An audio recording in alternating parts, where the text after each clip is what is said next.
Kannauj Lok Sabha seat से पूर्व भाजपा सांसद सुब्रत पाठक ने एक बार फिर समाजवादी पार्टी के राष्ट्रीय अध्यक्ष अखिलेश यादव पर तीखा हमला बोला है। इस बार उन्होंने उनकी टोपी पर सवाल खड़े किए हैं। पहले हमारे उत्तर प्रदेश के मुख्यमंत्री ने एक इंटरव्यू देते हुए कहा था कि वह दिन दूर नहीं जब पूरी दुनिया में भगवा फहराएगा, हर आदमी भगवाधारी होगा। तो विचारी तो था, लेकिन किस प्रकार से साकार हो रहा है आप देखो। मैं उदाहरण के रूप में बताता हूं, अभी हमारे कन्नौज में एक बड़ा यज्ञ हो रहा है। आज सुबह जब मैं वहां के ऊपर बैठा था तो उसमें कुछ सपा के लोग भी जुड़े हुए हैं। उन्होंने कहा अखिलेश भैया आ रहे हैं। हमने कहा चलो, कन्नौज ने कम से कम उन्हें सनातनी तो बना दिया। नहीं, वो तो पहले ही सही है। हमने पहले तो ये कहा करते थे कि हम मंदिर नहीं जाते हैं, हम पूजा नहीं करते हैं, ना हम पूजा करते हैं ना डिंपल करते हैं। अब कैसा चिढ़ाते थे, आपको यह भी ध्यान होगा। जब मुख्यमंत्री बने थे तो रोजा अवतार कराते थे जालीदार टोपी लगाकर, मजारों पर जाते थे, चद्दर चढ़ाते थे। लेकिन देखो कैसा समय बदला। या जिनकी एकता के कारण से इस प्रकार का यह ढोंग रचा करते थे, स्वांग रचा करते थे, भेष बदला करते थे, आज जब हमारा विचार मजबूत हुआ तो आपने देखा होगा कि गोल टोपी ना लगानी पड़े, इसलिए लाल टोपी उतारते ही नहीं है। उठाओ, देखा किसी ने? गोल टोपी ना लगाना पड़े जालीदार, इसलिए लाल टोपी नहीं उतारते हैं। अब मजारों पर नहीं जाते, ना ही अभी उर्स हुआ, उर्स में आए, लेकिन बगैर बुलाए सब यज्ञ में भी आ रहे हैं। यही तो सनातन की ताकत है, और यही जो हमारा विचार जो हम करना चाहते थे, आज आपने देखा होगा सब धीरे धीरे धीरे भगवा के नीचे आ रहे हैं, और आना ही पड़ेगा। इसलिए मित्रों, मैंने तो कहा, हमने अखिलेश जी आइए, स्वागत है।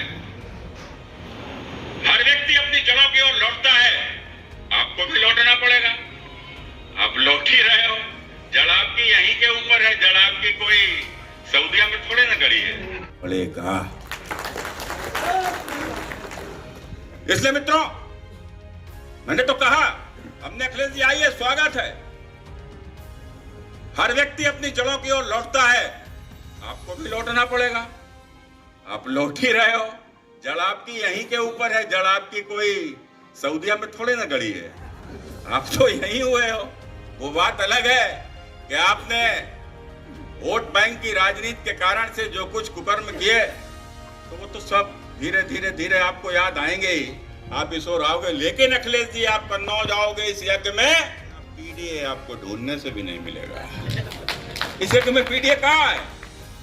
इस यज्ञ में तो सनातन है, सब सनातनी है। यहाँ के ऊपर सब सनातन के रंग में रंगे हुए हैं। जैसे कुंभ में आप पीडीए नहीं खोज पाए, यहाँ पर भी पीडीए आपको मिलेगा ही नहीं। यहाँ के ऊपर आपको पीडीए मिलेगा ही नहीं। मित्रों, राजनीति किस प्रकार की है आपने देखा होगा। अभी मुस्लिम लीग के रोजा अफ्तार में सोनिया गांधी भी गई, मुस्लिम लीग के रोजा अफ्तार में अखिलेश यादव भी गए। ये सब मुस्लिम लीग के रोजा अफ्तार में गए। ये मुस्लिम लीग क्या है? कौन नहीं जानता है? जो नहीं जानता है उसको भी बताओ। ये वही मुस्लिम लीग है जिसने भारत का विभाजन कराया था, या वही मुस्लिम लीग है जिसके लिए हम काफिर हैं, जिसके लिए अन्य जो मुसलमान नहीं है वो काफिर है, और जो काफिर है उसका दुश्मन है, जो दुश्मन है उसको मरना ही जिसका लक्ष्य है, उस मुस्लिम लीग के रोजा अफ्तार में गए। सोचो, ये वोट के लिए क्या करना चाहते हैं, ये वोट के लिए किस ओर देश को लेकर जाना चाहते हैं, ये वोट के लिए कुंभ पर सवाल खड़े करेंगे, लेकिन कभी हज के ऊपर उंगली भी नहीं उठाएंगे। आप बताओ, कुंभ में जो हुआ, कुंभ में किस प्रकार से सवाल खड़े किए गए, लेकिन हज में भी तो होता है, हर साल होता है। हिंदुस्तान के लोग भी जाते हैं, यहाँ के भी लोग जाते हैं। वो अखिलेश यादव कह रहे थे कुंभ में कि कुंभ में 10,000 करोड़ सरकार ने फिजूल खर्च कर दिया।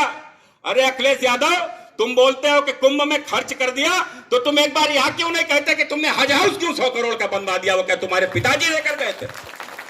तुम 100 करोड़ का हज हाउस बनवाओगे, कुंभ पर सवाल खड़े करोगे?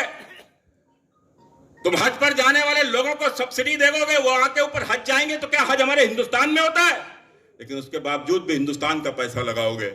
और किस प्रकार से तुलना की, अभी एक और ताजा मामला आया है। आपने देखा होगा कि एक नेजा मेला लगता है संभल में, और जो नेजा मेला है यह गाजी सालार मसूद करके एक आतंकवादी जो बाहर की धरती से आया था, सोमनाथ मंदिर को जिसने लूटा था, सोमनाथ मंदिर को लूटने वालों में वह शामिल रहा।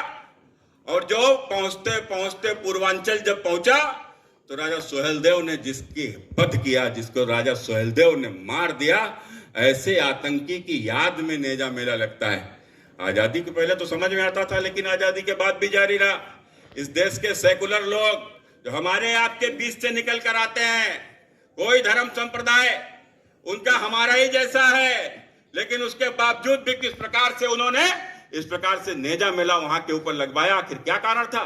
वह कारण यह था कि वह नेजा मेला से कम हमारे पूर्वजों को जो अपमानित किया जिसने, उसकी याद में हम मेला लगाते हैं, माने हमारी आने वाली पीढ़ियों को भी चिढ़ाते हैं। मित्रों, यही तो है, और क्या कारण है? आपने देखा होगा यह औरंगजेब का महिमा मंडन हो रहा था। यह औरंगजेब का महिमा मंडन क्यों हो रहा था? यह औरंगजेब का महिमा मंडन सिर्फ इसलिए हो रहा था कि औरंगजेब ने इस देश में न जाने कितने हिंदुओं का जबरन धर्म परिवर्तन करा दिया, जजिया कर लगा दिया। यह औरंगजेब का इसलिए हो रहा था महिमा मंडन कि उसने हमारे मंदिरों को नष्ट किया, काशी के मंदिर को नष्ट किया, मथुरा के मंदिर को नष्ट किया, इसलिए उसका महिमा मंडन हो रहा है। न तो आप बताइए उसका भी महिमा मंडन कौन संस्कृति कर सकती है जो अपने बाप को तिल तिल कर जेल में डाल दे, भूखा प्यासा रखने को मजबूर कर दे, और अपने भाई की हत्या करके उसका सर कटाकर अपने बाप को भेजे? क्या ऐसा व्यक्ति का भी महिमा मंडन हो सकता है? लेकिन उसका भी वोट बैंक के खातिर किया जा रहा है। तो इसलिए मेरा आप सबसे निश्चित रूप से यही कहना है कि हम लोगों ने पीढ़ियों को तैयार किया है। आपको भी कोई विचार तैयार कर गया था, आप उस विचार को लेकर आगे बढ़े। आपको भी अगली पीढ़ी तैयार करनी है, क्योंकि आपके विचार को लेकर लोग सदैव बढ़ते रहे।